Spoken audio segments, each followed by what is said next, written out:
I call the member for Gembrook. Thank you very much, Speaker. And recently in media, social media, walking around the streets, speaking to people in my electorates, and I can guarantee most in this House, and probably including yourself, speakers, getting emails from people in relation to Victoria Police. And I'm going to speak today, whilst I'm speaking on this grievance, it's to let people know, partly, who the Victoria Police are. And the Victoria Police are the men and women that go out and protect us, but they're you and me. And yes, I've got experience because I was a Victorian police officer, but I'm going to go through and name a few of Victoria's police's finest who are out on our streets continuously protecting us or have protected us in the past. Names for people who I recognise, names for people who helped me in my career, and names of people who just do everything they can because they are just simply good people. Justin Polworth, or Polly, who was a detective out in Dandenong, an amazing copper, probably one of the worst dancers I ever saw, decided one day in a job to get a torch out. We could spin one of those disco wheels that was in the middle of the place that had the burglary, and thought no one was watching while standing in the middle of a centre having a bit of a laugh at himself. He's one of our finest in Victoria Police. Nigel Mcguire White, or Two Dads, as he's known, who I worked with at Paran, one of the fittest coppers that I knew. He used to go across to the government housing. It was a great place to train. He used to run up and down the stairs, and I used to ask him why he went across to the stairwell. And he said, because most people don't use the stairwell then when they've got lifts, so you know no one's in there, and he could just run up and down those stairs to keep fit. But he did so much for the community and continues to deliver for the communities of Melbourne. Brett Hall, who was a fine officer up at Emerald, but I went through the academy with Brett, and he was someone that I admired in the way he worked with the local community. He just continued to give back, and he suited that style of policing in Emerald where you really got engaged in the local community. Steve Bull, or Bully, who had some challenges getting in through the academy, but once he got out of the academy, he's one of the most remarkable police officers. And I caught up with him just this week because, as we recognise, it's been 20 years since I went through the academy with him originally, and he's still delivering. And at the moment, he's currently at the hotel quarantine, working for hotel quarantine to protect Victorians. Emily Squires. I won't forget Emily because I went to Paran Police Station on my second shift. I worked with Emily to find out she was a Geelong supporter. So, of course, that's a very big advantage. And when you go to a new station, it can be difficult. You don't know people. Like starting a new school for a kid, and you go in there and you're a bit nervous, and Emily turned around and said, well, I'm going to the footy tonight, so if you'd like to join myself and my family. And that's what the policing was all about. Carolyn Tabone, who is still working in the job. I think she might be on maternity leave right now. But again, amazing copper I work with at Dandenong, who is so passionate about her role and continues, and to watch her on social media, the passion she talks and gives about the role that she plays in Victoria to keep Victorians safe. Shane Smith and Ian Gillespie, Sergeant and Senior Sergeant at Dandenong, who are both amazing coppers that I worked with, who were very passionate in the program of the Operation New Start, which we started out in Dandenong, to give young people a second chance at life. Because coppers aren't out there all the time just to arrest them, lock them up and throw away the key. They actually want to work proactively with people like that. Leo Van Tol, Sergeant Leo Van Tol from Dandenong. I think he might be retired now. Leo was one of the best sergeants I ever worked with.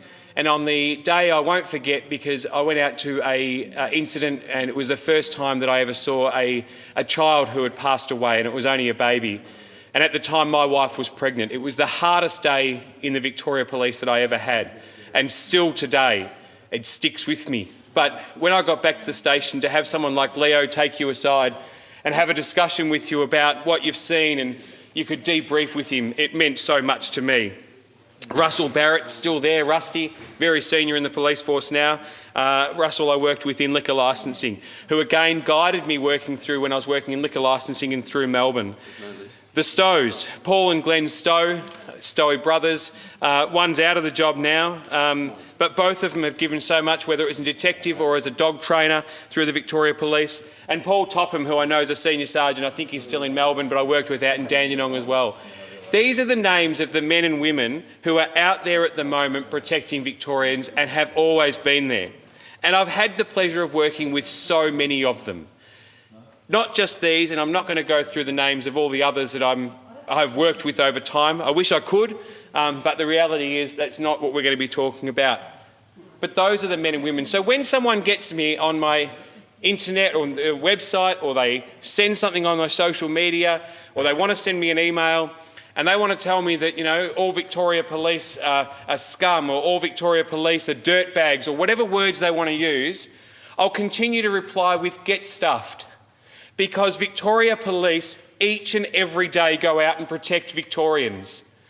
Each and every day they put their job on the line, they put their lives on the line to protect us. And they don't want to be doing some of the things they're doing at the moment. So anyone that tells me that they want to be out there and trying to find you when you've bet 9:05 at night because of a ridiculous curfew that there is no reason it's in this state, don't blame the police officer. They don't want to be there. Blame the Premier and his ministers. Focus your hate towards having a curfew in a state when there is no need for it. There is no need for it. The Chief Health Officer can't give us any justification on why we've got a curfew here. No one in our state has been able to come out and give us the reasons we've got a curfew.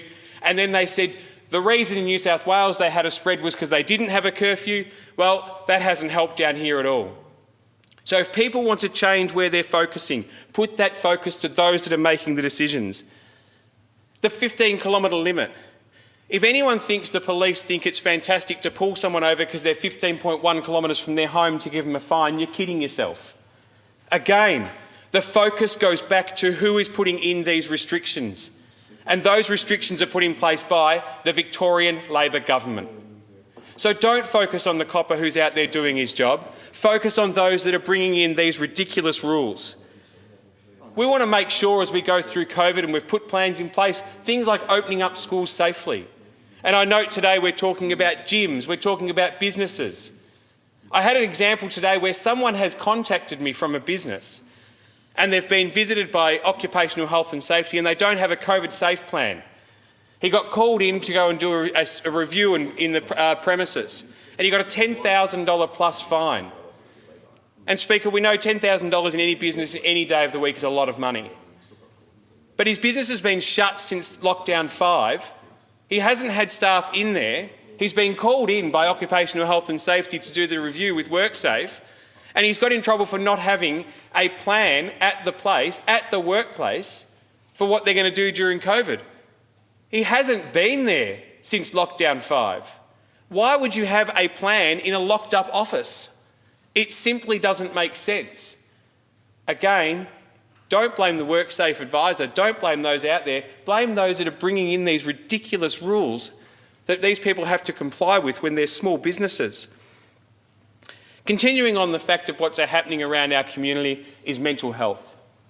And I know that many people in this House, and I'll actually say every person in this House, would have had at some stage an email from someone in relation to mental health. And I went down and visited one of our local psychology's units with Michael Tomek, who is at Lakeside Psychology. And he spoke about the increase in numbers and the impact on our community at the moment.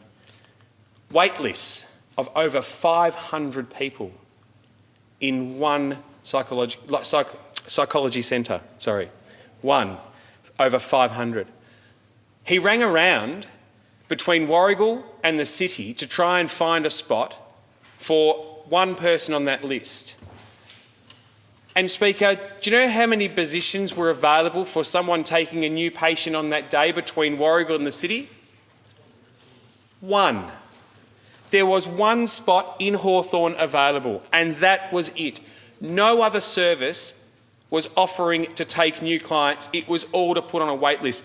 So bad is the wait list, they've had to amend the way they do the wait list now to ensure that people can try and continue to get treatment.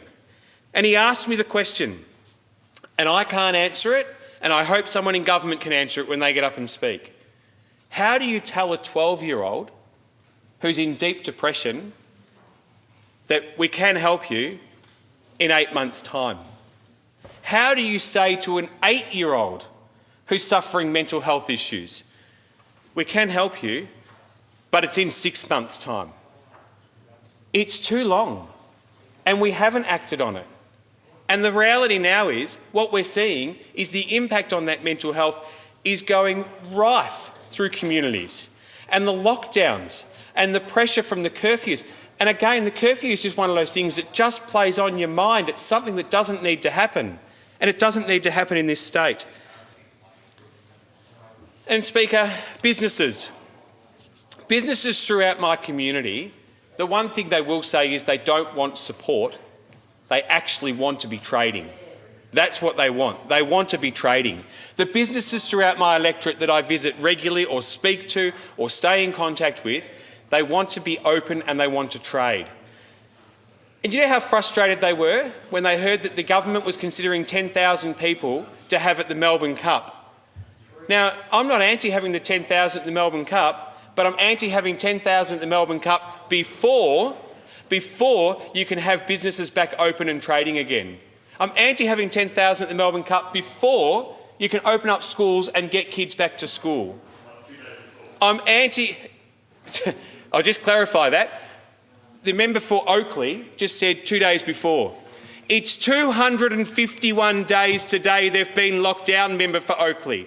And I want to let everyone in my electorate know the Labor member for Oakley said it's 2 days more. And I'll just clarify. The gyms in my area who have been closed for longer than that 251 days. I'll invite you, member for Oakley, come out and meet Tiffany White, who's down at our Pilates classes down in Berwick, in Beaconsfield. You come out and say to her, it's only 2 days. Why don't you come out and tell her it's... I'll be put... Order. The member for Gembrook will resume his seat. Representative, I said... Sorry, Speaker, apologies. I said before Melbourne Cup, not 2 days more. Order. That's not a point of order, but I would ask members not to interject while the member's speaking, and I ask the member speaking to direct his comment through the chair. The member for Gembrook.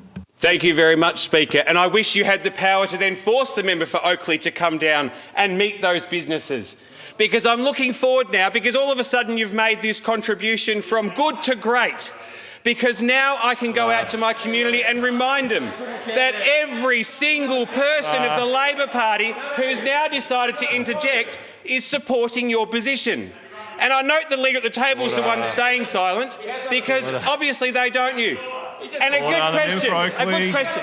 And I won't take up interjections, but maybe the member for Kew could ask me, have I run a business? Have I run a business? I ran a Baker's Delight. I employed staff.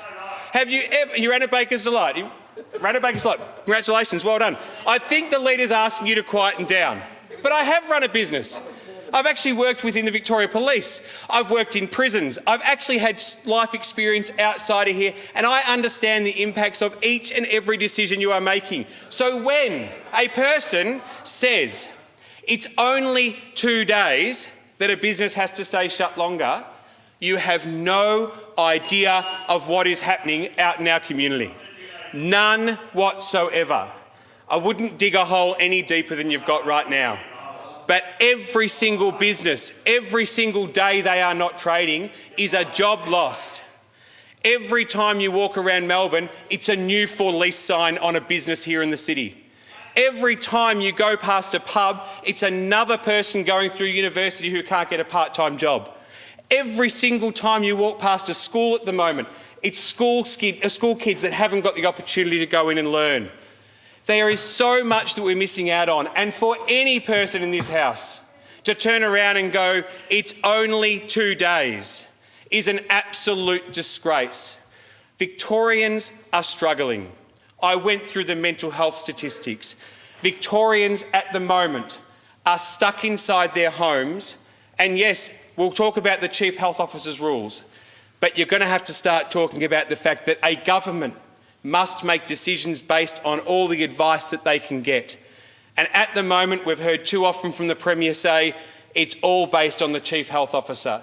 It's not often I agree with Wally Alid, but let me tell you, when he came out and said that the responsibility of the government is to take the advice from the health officer, the advice from businesses, the advice in relation to mental health, the advice from experts in education, and to put that together to make a decision on what they're going to deliver as far as policies, or they're going to deliver based on their decisions, then it's up to the government to make those decisions based on all the advice.